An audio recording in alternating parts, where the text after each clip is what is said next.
Hi viewers, welcome to sky dream.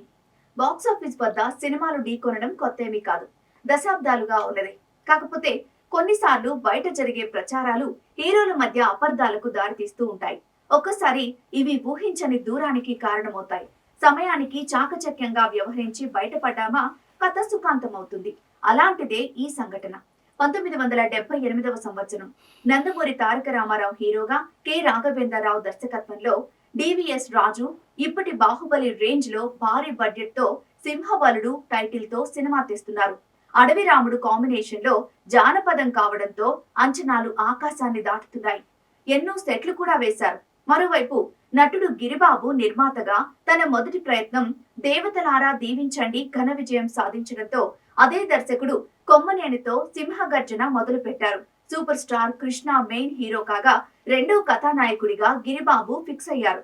ఇది జానపదమే. లతను heroine గా ఎంచుకున్నారు.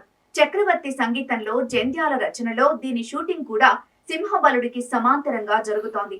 ఈలోగా గిరిబాబు కావాలనే ఎన్టీఆర్ కు పోటీగా అదే కథతో సినిమా తీస్తున్నారనే పుకారు లేవదీశారు కొందరు ఇండస్ట్రీ జనాలు. ఇది కాస్త మీడియాలో రావడంతో వివాదంగా మారే సూచనలు కనిపించాయి. దీంతో అలర్ట్ అయిపోయిన గిరిబాబు వెంటనే ఎన్టీఆర్ అపాయింట్మెంట్ తీసుకుని పర్సనల్ గా కలుసుకున్నారు.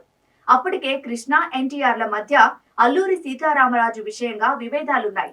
దానవీర సూరకర్ణ కురుక్షేత్రం క్లాష్ తో అవి పతాక స్థాయికి చేరుకున్నాయి. అందుకే ఇది ఎక్కడికో వెళ్తుందని గుర్తించిన గిరిబాబు సింహగర్జన కథ మొత్తాన్ని అన్నగారికి పావు గంటలో వివరించేశారు.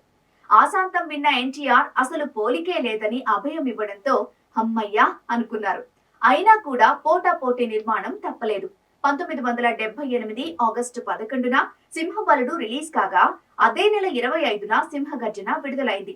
అయితే అనూహ్యంగా అన్నగారి సినిమాకు ఫ్లాప్ టాక్ వస్తే సింహగర్జన ఊహించిన దానికన్నా పెద్ద ఎత్తున విజయం అందుకుంది.